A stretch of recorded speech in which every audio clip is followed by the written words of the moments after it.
Hi everyone, it's Tox from quitshappen.com. Thanks for watching and welcome back. Today we have a Kickstarter preview of a new game called Euphoria, Build a Better Dystopia. This is from Stonemaier Games, who you may remember from last year's Kickstarter project, Viticulture, the strategic game of winemaking. Winemaking? Dystopia. Big jump. Totally different. Yet, both are worker placement games. We did a review last year of Viticulture, gave it a hit, and had a wonderful time playing it. It was a very traditional style worker placement that did what it did very well. This game is also worker placement, but as you'll see from the unique style of board and the unique style of play, it's a little different from anything you may have seen in the past. It's a 2 to 6 player game that can play in as quick as 45 minutes or as long as an hour and a half. Which doesn't seem too long for a 6-player worker placement game. But in fact, this is a very fast-paced worker placement game. The first thing to note are a couple of concepts. So in this game, you and your opponents are going to be inhabitants in this dystopian land of Euphoria. You will have 2 workers, which are represented by 2 6-sided dice, and you will have 10 property disc markers. The goal is to place all 10 of those throughout the land of Euphoria and be the first person to place all 10. You do that by using your workers and placing them on different areas to perform actions, gain influence, gain resources, and gain knowledge and morale, or lose knowledge and morale. This is some of the more interesting concepts inside of Euphoria. See, similar to a game called Alien Frontiers, when you roll these dice and you get, for example, a 3 and a 6, I have 9 points worth of knowledge. And depending on where I am along the knowledge track, I may have to add or subtract more knowledge to my total roll. If I roll over 18 points worth of knowledge, I'm going to lose a worker, because my workers are going to become self-aware, and they're going to realize that they're being utilized in this dystopian universe, and they're going to be taking themselves away from you and running off. So there's some interesting concepts at play here. Morale is also used from a worker placement standpoint in that it will determine the maximum hand size that you're allowed. Now, what do you have in your hands? Well, we'll get into that in a second, because as you can see in front of me, there's quite a bit of components involved. Aside from the workers that are represented by dice and your property discs that are just small plastic discs, you're going to have 2 meeple characters each, which are going to be placed on the knowledge and the morale tracks to track both your knowledge and morale. You're going to have a deck of artifacts, which are items that you and I may consider mundane, like a pair of glasses or a book or things like that. But in this dystopian future, they are relished by the rich, and they are things that you're going to be able to turn in for influence and potentially even property. And then finally, you're going to have recruits. And recruits are a very interesting way to start off this game. We'll explain a little more about those during setup. In fact, that's one of the ways that I felt was going to be the best way to show you about Euphoria. I'm going to walk you through how to set up the game, and then talk a little bit about the rules from worker placement, what each kind of area does, and some of the things you can expect throughout gameplay inside of this dystopian universe. Now additionally, you'll see down my left here, there is a lot of resources. There are a lot of different things that you can acquire in this land. As you can imagine, there's 4 different factions. There's a lot of different resources that each one of them are going after. However, while it may look like there's a limited number of each resource, you are not limited by just the tokens that you get with the game. You're able to use a quick little cheat sheet, which I thought was kind of inventive here, and it's very simple. You'll see it says ×2, ×3, and ×4. If this is in front of me and I have a brick on the ×2, that brick is worth 2 brick. It's pretty simple. It sounds stupid, but it actually works kind of nice, instead of having to go out and dig out more tokens. Now, one of the interesting things is that you're going to be using the materials that you acquire to perform different actions before I get too ahead of myself. But you're not really going to run out of these too much unless you're playing in a 6-player game or maybe an aggressive 5-player game. We found that to not be a problem at all.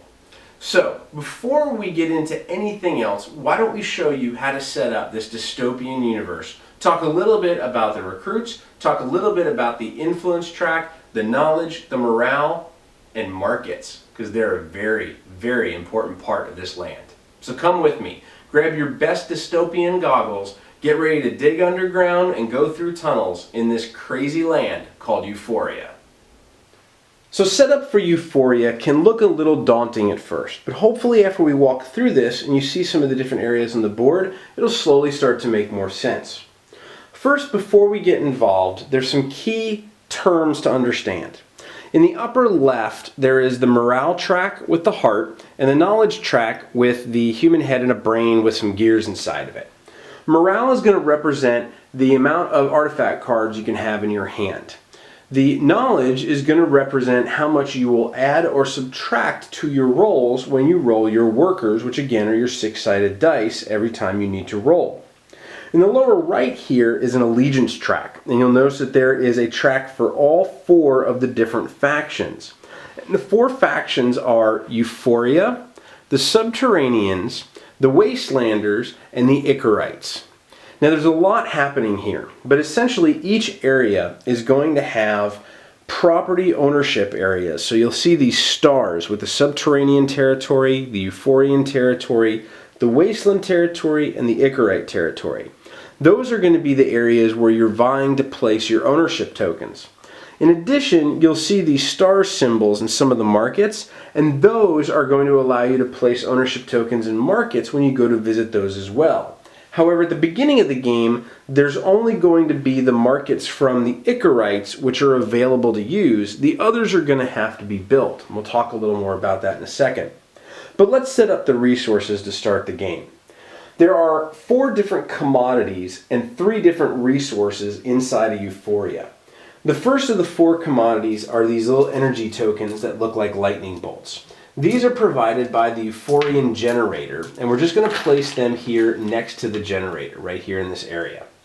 The next thing is water, which is represented by these little blue gems. And these are going to come from the aquifer in the subterranean territory.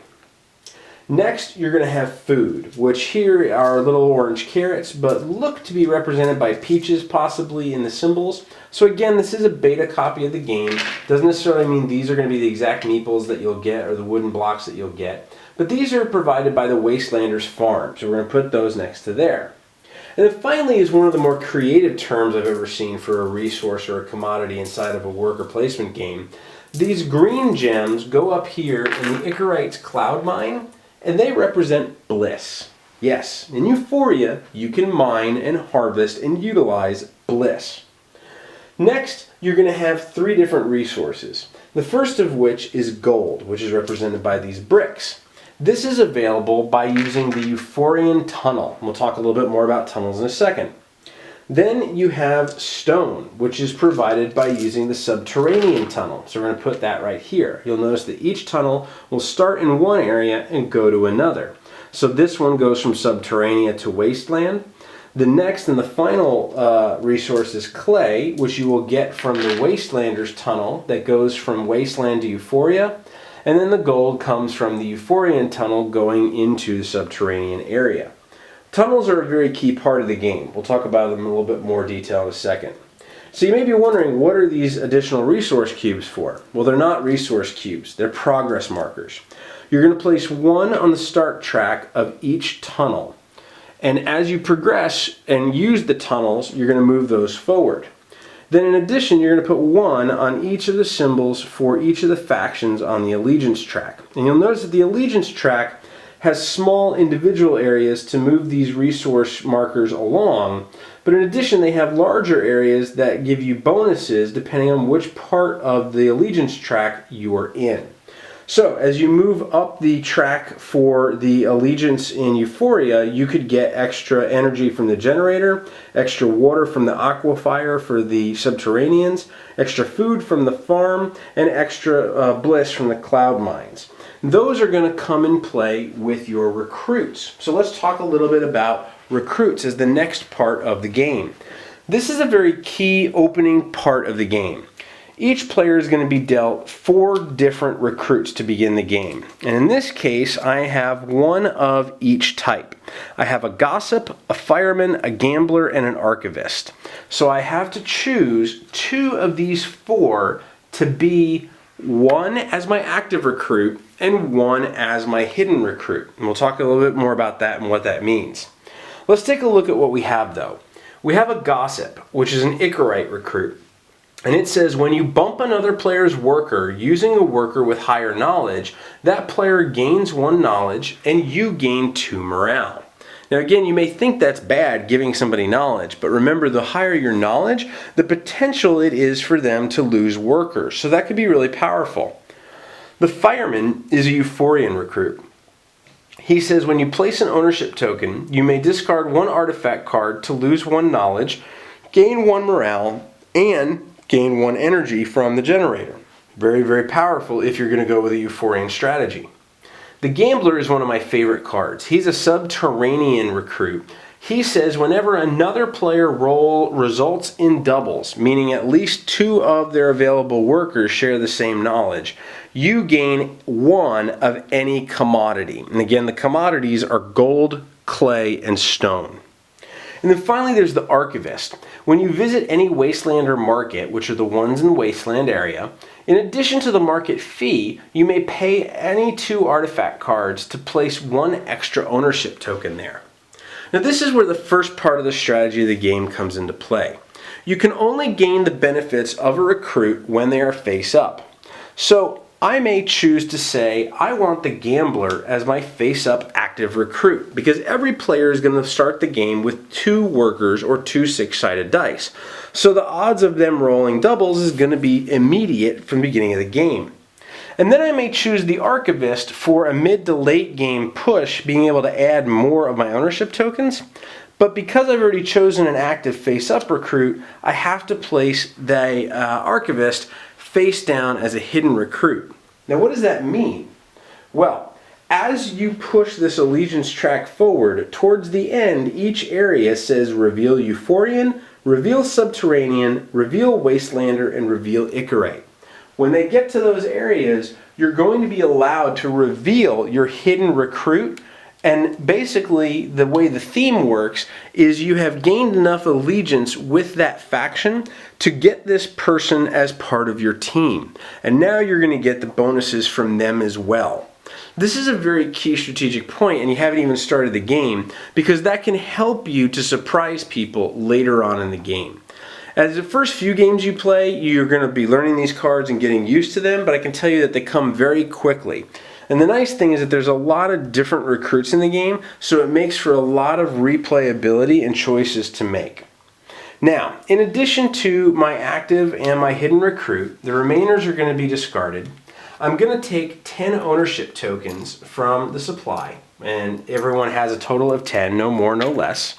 And then I'm going to take 2 meeples and place them on the starting spots for morale and for knowledge. Then finally, I'm going to take my 2 workers, and I'm going to immediately start by rolling them. And those are the values of my workers. Now you'll notice along the knowledge track you can add or subtract knowledge depending on the space that you're in. So when something tells you to gain 1 knowledge, you're going to move to the right. When something tells you to lose 1 knowledge, you're going to move to the left. In this case, I rolled 6 total knowledge. So I'm very safe, no one's going to run away. But again, I only have 2 workers, so they're really not out there talking to each other too much about what's really going on in their society. The final thing that you need to do is you're going to need to take the artifact markets and you're going to shuffle them up and you're going to place them face down in each of the markets that can be built. There are 2 in each area except for the Icarites. The Icarite area have the Breeze Bar and the Sky Lounge and the Wind Salon, or Wind Saloon, open to all players from the beginning of the game. We'll talk a little bit more about artifact markets, how they get used, and how they impact the game. The final piece are hidden agendas, and these are just print and play cards, but you'll see that they have 2 sides to each one. And they will tell you, for instance, this one says, help a friend escape and draw 2 recruits and keep 1. Turn in a friend and place 1 ownership token on this card. So again, once you've placed all 10 in the game, someplace, somewhere, you've won the game. So these are going to be shuffled up and dealt face down to players, and at any point in the game when it's your turn, you can complete them, provided you have the right resources to do so. So we would end up getting 1 of these as well, face down, in addition to our face down recruit, and we'd be ready to begin the game. Now let's talk a second about the different spaces that you can place your workers that you've just rolled. In this case, my 4 and my 2. There's 3 different types of spaces that you can place workers. The first is a temporary use space. This is a space that is a single light gray cube with an arrow pointing to the right of it. Now you can place a worker on this type of action space even if there is another worker currently there, whether your own or another player's. You would place your worker on the occupied temporary space using the action space, and you will then bump the worker that is there back to its respective owner. This is a very key thing because on your turn you're only going to do one of 2 things. You're either going to place workers or you're going to take workers back. Now some of these action spaces have costs associated with them, and the cost will always be directly to the left of the action space. And the benefit, what you receive from placing your worker there, will be below the action space in a white circle. So if your worker is bumped off the board, immediately you must roll it and add it to your available workers, making sure to check again and see if your knowledge has exceeded 18. The second type of worker placement space is a one-time use. This is a single light gray cube with no arrow and a commodity cost inside of it. For you to place a worker there, you must be able to pay the cost of the commodity shown, and you cannot be bumped from a one-time use action space. Finally, there is a multi-use space. These are represented by 3 light gray cubes clumped together, and any number of workers can be placed on a multi-use space. Now there are a lot of different places that you can place your workers, so let's take an overview of the different places that you can place them. The first is the worker activation tank. Now you're going to start the game with 2 workers, but during the course of the game you may want to increase your workers. You can never have more than 4 per player, but you can do so by placing one of your workers on one section of the worker activation tank, which is divided by the left and by the right. The 2 options are fairly obvious. You will pay 3 energy, you will gain a worker, and you will lose 2 knowledge on the left side. Or on the right side, you can pay 3 water, you can gain a worker, and you can gain 2 morale. The idea is that on the left side, the shock of the energy is going to activate a worker. And on the right side, the fresh blast of water is going to activate the worker. The next spot is one of the 4 main resource areas. So let's look at the generator first. The generator is going to provide you energy, which are the lightning bolts. And in addition, you'll notice that you'll see 1 to 4, 5 to 8, and 9 plus.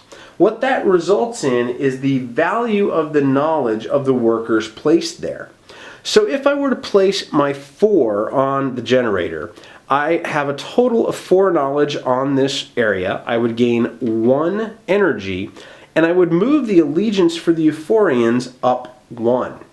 If I wanted to also place my other worker here, which would give me a total of 6, I would now gain another energy, and I would move my knowledge down 1. So that would start me off with 2 energy in my ownership, and I'd move my knowledge down 1, which would be a pretty good start. If we get up to 9 plus, when you place a worker there and you're over that 9 plus knowledge level, you're actually gaining 2 energy, but you're also gaining knowledge, and you're moving to the right up the knowledge track. So there's some convenient choices and timing as to when you're going to do that. And each of the 4 resource areas provide that same setup. The aquifer 1 to 4 is going to provide you 1 water and move the subterranean allegiance track up 1. Between 5 and 8 knowledge will provide you another 1 water and lose you a knowledge. But 9 plus will give you 2 water and gain you a knowledge. The same for the farm from food, and the same from the cloud mine for bliss. So as we take our actions in each of these resource areas and have the potential to move our allegiance track up, let's talk for a second about the allegiance track.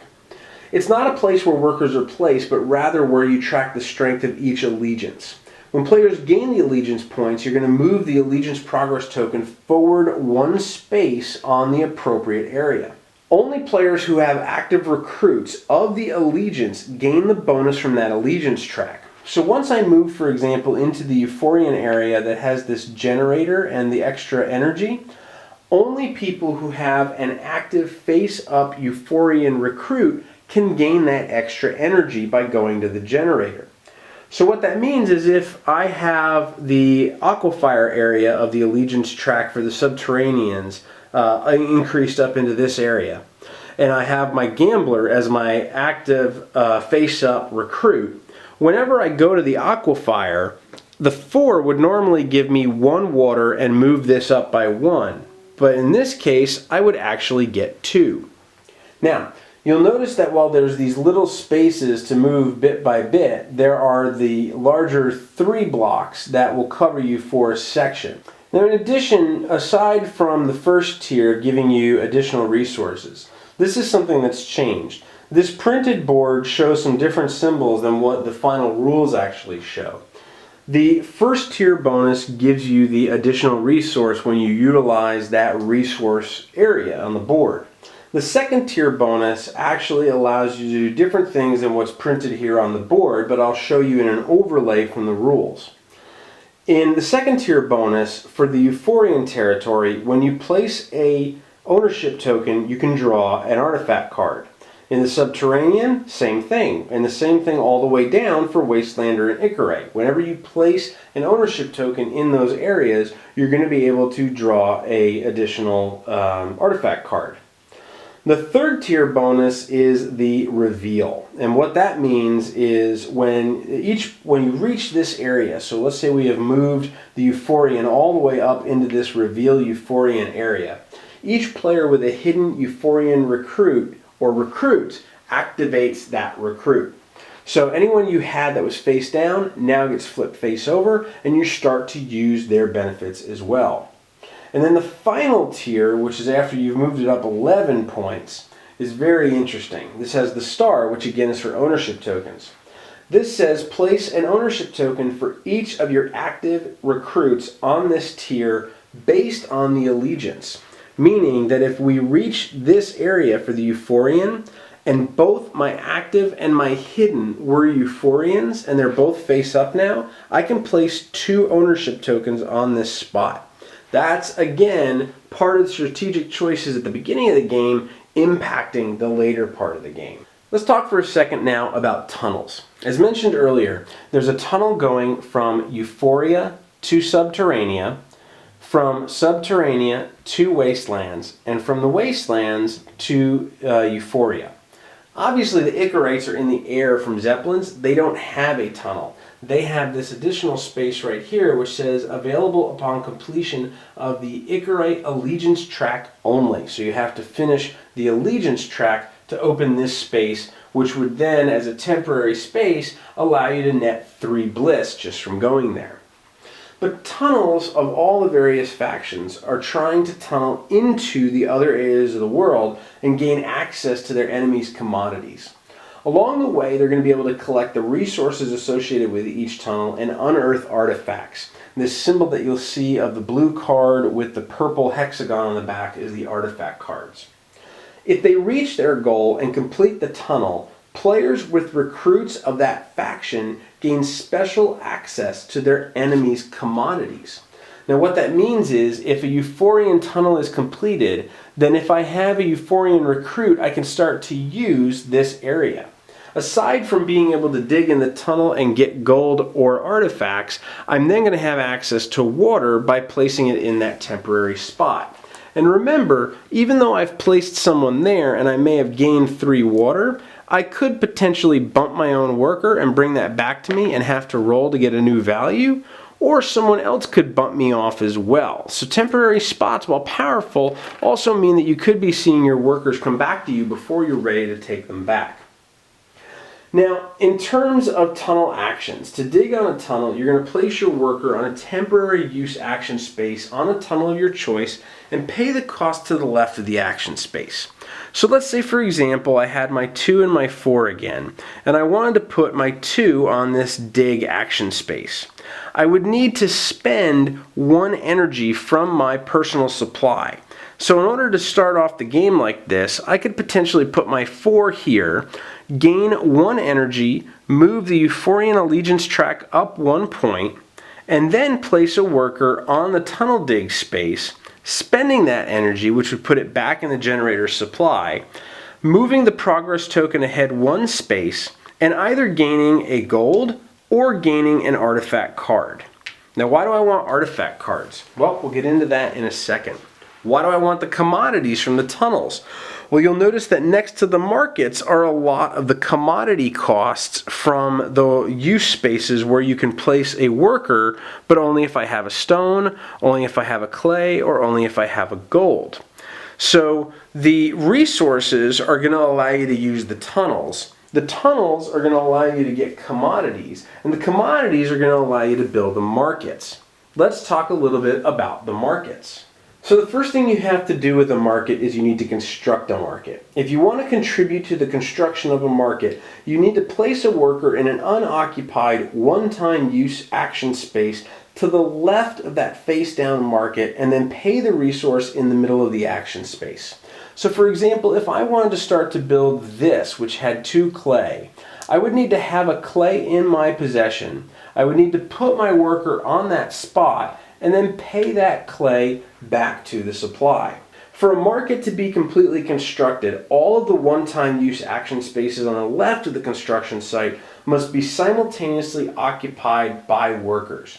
This is where the placing workers and retrieving workers becomes very interesting. Let's say these were the only 2 workers I had, and that is where they were on the board. If I want to pull this guy back, I can do that. However, now I'm no longer contributing to the construction of this market. So somebody else could come in and take that spot. Remember, the temporary use spots are where you can be bumped. The one-time use spots you cannot be bumped from. So once I've placed my worker there, he's working to construct that market until it's finished. Now, the resources that you gather from digging in the tunnels are what's going to be used to help build different parts of this dystopian world. The markets you're constructing are the tiles that we place face down at the beginning of the game setup. And constructing the markets will also limit the freedoms of other players who don't contribute to the construction of the market. So for example, let's say we were progressed a little further along and I had more than 2 workers, or just 2 workers, and I had completed the construction of this market. The first thing we're going to do is flip it over, and we're going to move it a little bit to the left. We're going to have these workers come back to us, so we would roll them and add up our knowledge and make sure nobody runs away.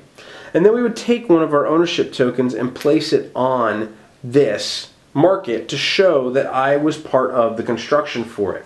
In a multiplayer game, if there was a red and a green die there as the construction, the red player would get to place a ownership token as well. Now this one is the Courthouse of Hasty Judgment. It says freedom of ownership. If you did not build this building, you cannot place more than 2 ownership tokens per territory. And the territories are the star areas. So that can start to limit those who didn't build this drastically.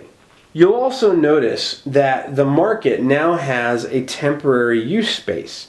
You can place your characters or your workers in this temporary use space, which would allow me to move up, in this case, the Wastelander allegiance track by 1, and allow me to place an ownership token in the Wastelander territory finally. So those markets are going to allow me to start gaining a foothold in the territories that they are associated with, in addition to oppressing the freedoms of other people. But you'll notice that in addition to these 2 artifact area or 2 market areas in each of these locations, there's also these hexagon spaces. You have the Incinerator of Historical Accuracy, the Free Press of Harsh Reality, the Ark of the Fractured Memories, and the Wind Saloon.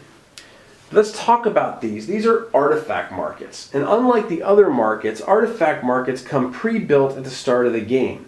They have the hexagon shape around them to echo the shape of the back of each of the artifact cards. And each of them requires you to pay by discarding 3 artifact cards. So you'll notice that there's a temporary use space. I can place my worker there, but I must be able to discard 3 artifact cards.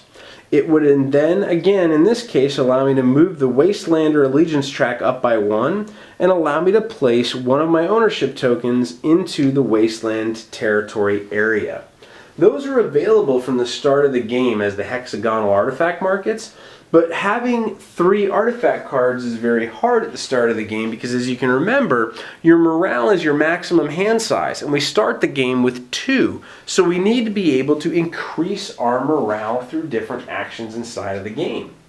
Now let's talk a second about the Icarus markets.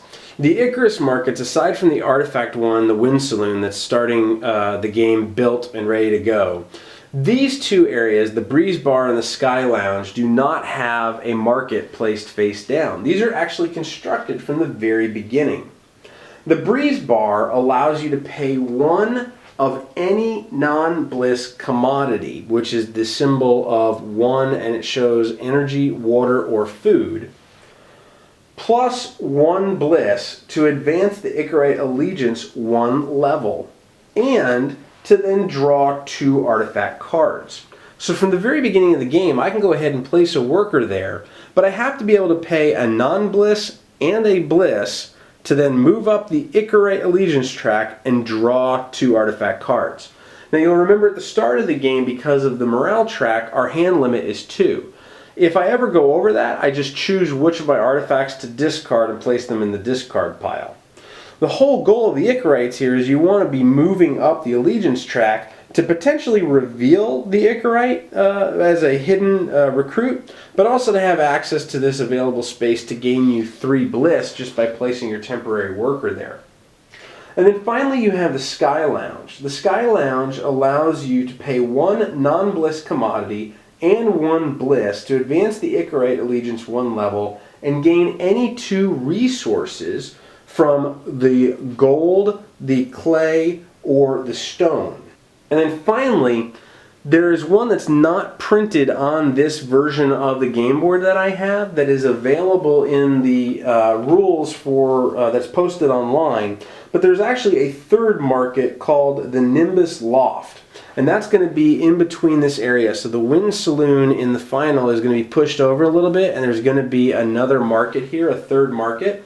The Nimbus Loft says pay any 3 resources to advance the Icarite Allegiance track by 1 level, and place 1 of your ownership tokens on the territory of the Icarites, which will be right here. So those are going to be a very hotly contested, quickly just race at the very beginning of the game. In our games, because we haven't had that Nimbus Loft, we've had to kind of adjust and make do with some paper to figure that out. But it is really, really fast at the beginning of the game to push up this Icarite trail and gain ownership tokens out here. Now the one thing we haven't talked around is each of these territories have this like star shape. And what it'll say in the bottom left and bottom right spaces is 3+ players only and 4+ players only. So in a 2-player game, each area is only going to have 4 territory spots for tokens. And each spot can hold 1 ownership token. In a 3+ player game, you're going to have 5, and in a 4+ player game, you're going to have 6. So there is a lot going on inside of Euphoria. You're going to have a lot of choices to gain commodities and gain resources, and you're going to have a lot of choices to make when you're going to want to use your workers to construct markets, when you're going to want to send them off to place your ownership tokens, and when you're going to be progressing along the tunnels.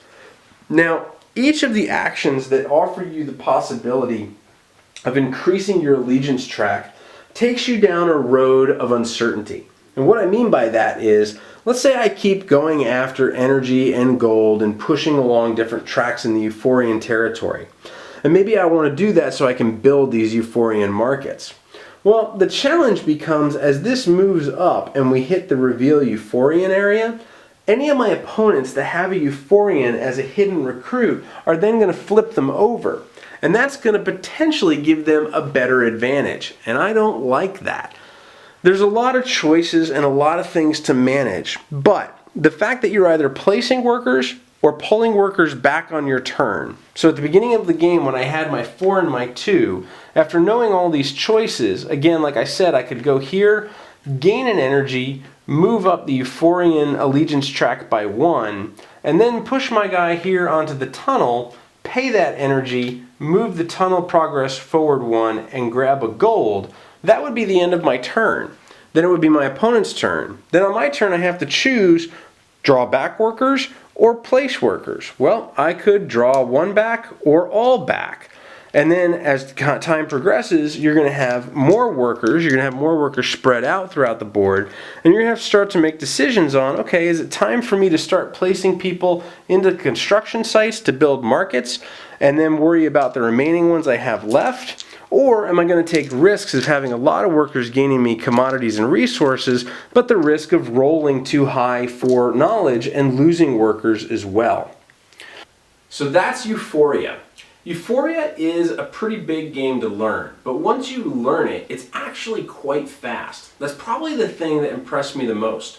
We've played everything from 2 players to 6 players, and a couple of things jumped out at me throughout the last 3 or 4 weeks of playing this game with friends and introducing new people to this game as well, which I thought was really neat. The first thing is that not many of these games had a wide margin of victory. I think the highest margin of victory we had was by 4.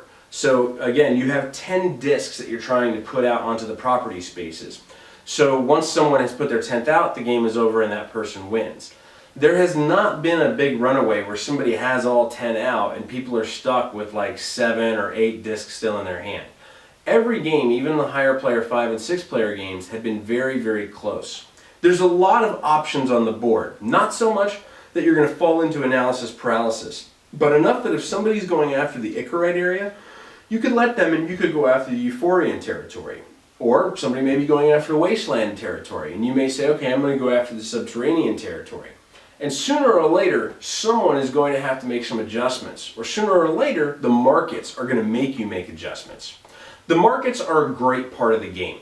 The fact that only the people who build them gain bonuses from them is very, very interesting because of the limited number of components that make up building that market, especially in a 5 and 6 player game.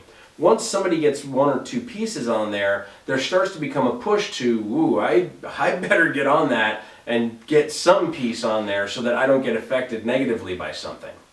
And it's an interesting concept that not necessarily the markets are always going to help those who build it, but they will negatively impact those who didn't. I thought that was very interesting.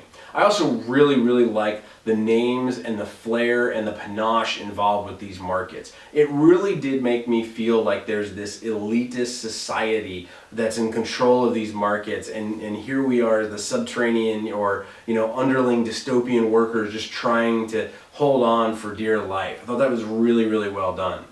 The other thing I thought was really well done was the tunnel system. I thought that was really cool, not just in what it was for getting a resource or getting an artifact card in the tunnels, but the fact that when you finish, you can then start to steal stuff from other areas, and the fact that when you finish, there's a potential for you to help your opponents with their face-down recruit, which leads me to the recruits. The recruits are really cool. There's so many different ones in here that there's a lot of variation in gameplay, but not so much that anything is unbalanced. The other thing that I really liked was the public knowledge of your primary recruit and then the unknown knowledge of the recruit that is face down that you're going to flip when your allegiance track hits a certain point. And the fact that digging in these tunnels is going to help push that along. While I may be digging in the Euphorian tunnel to get into the subterranean area to try and steal water, I could be unwittingly helping my opponent by getting more allegiance by doing that. And that's a dangerous thing. You don't want to help people in a worker placement game who aren't on your team, and usually in a worker placement team there is no team other than you. So there's a lot of very interesting components inside of Euphoria, or gameplay mechanics I should say, that really made it stand out separately for me. The other thing that I really liked was this entire concept of knowledge amongst your workers. When you roll dice, like just for example right here, I have 15 just on this die of 4 workers. Depending on where I am on my knowledge track, it's going to be very hard to keep 4 workers out. Now, I will tell you in a 2-player game, knowledge is very easy to control. But in a 3 and up player game, it's very challenging to control. Now that's not to say that it's broken in a 2-player game that you could just not have to worry about it. But the reality of the situation is in a 2-player game, there's going to be less things impacting you from a knowledge standpoint, so you're going to be able to have more control over your workers. When you get more and more workers into the state of Euphoria though, That's kind of funny, the state of Euphoria. When you get them in here, there's going to be more opportunities for larger knowledge bases, and the more knowledge, the more chance you're going to have of workers running away from you. So you're going to have to really balance the resources you use to go get a new worker versus the potential risk of losing them. I thought that was really well done. Well, it obviously reminds me of other games that are out there that use dice for workers and the role and the value of them for workers. I thought that this was really well done in terms of the potential risk and reward system of getting another worker but potentially rolling too high and having them move away. Now, the overall components are hard to grade for this because obviously this is a beta, but I will say this, the artwork is stunning. The artwork from the board that has been posted online and on Stonemaier Games Facebook and webpage has been really, really eye-catching.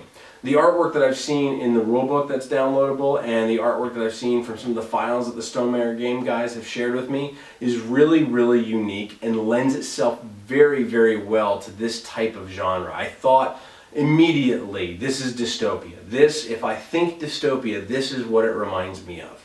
And the other thing that I really liked about the game board, it was very distinct in terms of the different areas. I never, while there's a lot going on, once you learn what each area is, you start to realize from the color schemes what's going on. And that was really, really well done. I also really kind of liked the idea that bliss is a resource. I thought that was just really cool. They've done some very unique things that really make this a game unto its own, you could say. Now, we have found the sweet spot to be about 3 to 4 players. 5 and 6 is very, very fun, but it is a very different experience in terms of the tenseness of what happens inside of the game. Because when you get to 6 workers, if everyone has 3 or more workers, there's only so many spaces you have. So the fighting over the markets is going to be a big thing. The territories are going to move very quickly, which is why in a 6-player game you can finish in about 75 to 90 minutes. Now, the other thing that's interesting also is the whole idea of bumping your workers. So the fact that on your turn you're either placing workers or taking workers, but you may not have to take them back because people might bump them is really interesting, especially when you get into the higher player games, like 5 and 6 player games. Because when you get to a 5 and 6 player game, there's just going to become a time where it's like, okay, somebody's getting bumped, and this is what's going to happen, and you have to kind of handle it. Which led to the overall experience of this game being very, very engaging. Whether it was my turn or whether it was my opponent's turn, there's a lot of stuff going on that's going to change your strategic decisions. Whether you're going to try and gain control of the Euphorian territory and build out markets, but people are starting to get a rush over on Wasteland and you want to be able to balance out and not let them get too much of an advantage and get ahead of you, there's a lot of choices there. But then you flip in the fact that you have these markets that are going to impact you, and those are different every game. And then you factor in the recruits are going to impact differently every game, both by what's face up and by what's face down. It's just overall a very high replayable, highly changing, and always engaging experience when you're sitting down to play the game. I've just found that very, very fun and very, very engaging. So, overall, why we are not necessarily rating crits, hits, and misses for Kickstarter games, I have had a very, very good time playing Euphoria, whether it be small 2 and 3 player games or large 5 and 6 player games. I think it brings very much a different look, a different feel, and more importantly, a different speed to worker placement games that really set it apart for me and made me very interested to see more from the Kickstarter project, from some of the stretch goals that could be out there, and even more goodness coming from Stonemaier Games. We were very happy with Viticulture, and we're very happy with Euphoria. So, we hope that you've enjoyed this, and we hope that it's helped you see a little bit more about this project that's going on right now. If you're interested, we'll put links below to the Kickstarter project or in this video as well, and you can check it out and see if it's something that you might be interested in backing as well. But we'd love to hear your comments. Feel free to leave them below here at the YouTube channel. Of course, you can find us on Facebook, on Twitter, and on Google Plus by searching Crits Happen, and at our homepage at critshappen.com. But until we see you next time, we hope that you enjoy your time in the dystopian world of Euphoria, rolling your dice and making sure your workers don't run away. Thanks so much for watching. Keep rolling your workers, and we hope they're all crits.